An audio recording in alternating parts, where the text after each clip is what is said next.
જ્ઞાન સહાયક યોજના પ્રાથમિક શિક્ષકો માટેના ફોર્મ ભરવાની શરૂઆત થઈ ગઈ છે.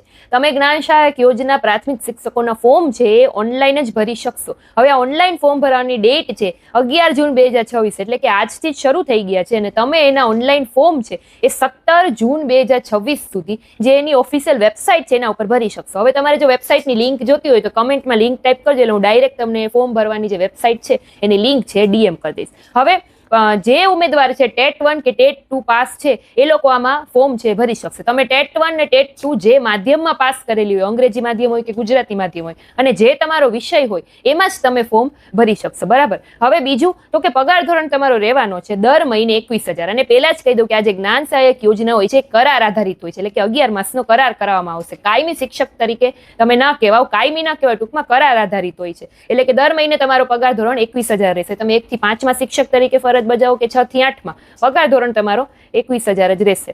હવે બીજી એ વસ્તુ કે ઉંમર, હવે આમાં વય મર્યાદામાં થોડો ઘણો સુધારો કરવામાં આવેલો છે. પહેલા છે ને વય મર્યાદા 40 હતી, પણ આ વખતેની જે યોજના આવી છે ફોર્મ ભરવાની એમાં તમારી વય મર્યાદા 48 કરી દીધી છે. એટલે તમે 48 વર્ષના હશો તો તમે આમાં ફોર્મ ભરી શકશો. બરાબર. હવે ઘણા ઉમેદવારો એવા હોય છે કે ટેટ 1 ને 2 પાસ કરેલી હોય, પણ ઘણી બધી વખત વય મર્યાદાને કારણે એ લોકો ફોર્મ નથી ભરી શકતા. એટલે આ વખતે 40 + 8 એટલે કે 48 કરી નાખી છે. બીજું તો કે આજે તમે ફોર્મ ભરશો ને પછી એનું એક મેરિટ લિસ્ટ બહાર પડશે. એ મેરિટ લિસ્ટ ક્યારે બહાર પડશે તો કે 18 જૂન 2026 ના રોજ એનું એક મેરિટ લિસ્ટ બહાર પડશે. પછી જો તમારું એમાં નામ આવ્યું તો તમારે 20 જૂન 2026 ના રોજ શાળા પસંદગી માટે જવાનું રહેશે. ત્યાં તમારે ડોક્યુમેન્ટ લઈને જવાનું રહેશે. એમાં તમારે ઓરિજિનલ ડોક્યુમેન્ટ સાથે રાખવાના, પછી એની એક ઝેરોક્સ સાથે રાખવાની, ઓનલાઈન જે તમે અરજી કરી છે એની એક પ્રિન્ટ રાખવાની, પાસપોર્ટ સાઇઝના ફોટા સાથે રાખવાના. બરાબર. પણ આ બધું પછીની વાત છે. પહેલા તો અત્યારે ફોર્મ ભરવાનું સ્ટાર્ટ થઈ ગયું છે, એટલે ખાસ કરીને ફોર્મ ભરી દેજો. હવે આ વખતે શું છે તો કે આમાં ફોર્મમાં તમે છે ને જિલ્લો પસંદ કરી શકશો. એટલે કે તમારે જે જિલ્લામાં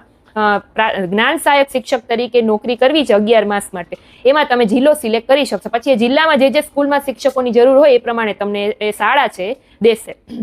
હવે બીજી એ વસ્તુ કે તમે કયા જિલ્લામાં, કઈ સ્કૂલમાં, કયા માધ્યમ અને કયા વિષયમાં કેટલા જ્ઞાન સહાયકની યોજના ખાલી છે, ટૂંકમાં કેટલા જ્ઞાન સહાયક જોઈએ છે, એ પણ તમને એનું લિસ્ટ છે એ પણ ઓફિશિયલ વેબસાઇટ ઉપર જાહેર કરવામાં આવ્યું છે. ત્યાંથી તમે ચેક કરી શકશો કે તમારે કયા જિલ્લામાં ફોર્મ ભરવું જોઈએ, કયા જિલ્લામાં કેટલા શિક્ષકો, કયા માધ્યમમાં, કયા વિષયમાં જ્ઞાન સહાયક તરીકે જોઈએ છે. બરાબર. એટલે પહેલા બધું ચેક કરી લો. બરાબર. એ પછી જો તમારે ફોર્મ ભરવું હોય તો કમેન્ટમાં લિંક ટાઈપ કરેલો, હું તમે ડાયરેક્ટ જે ઓફિશિયલ વેબસાઇટની લિંક છે ડીએમ કરી દઈશ. હજી જ્ઞાન સહાયક ભરતી વિશે કાંઈ પણ પ્રશ્ન તમને હોય તો કમેન્ટમાં જણાવજો, એટલે હું તમને એના જવાબ પણ આપીશ. અથવા તો કઈ નવો ટોપિક હશે કે જે બધાને નહીં ખબર હોય અને કમેન્ટો આવતી હશે તો હું ફરી પાછી એના વિશે એક રીલ બનાવીશ. Thank you.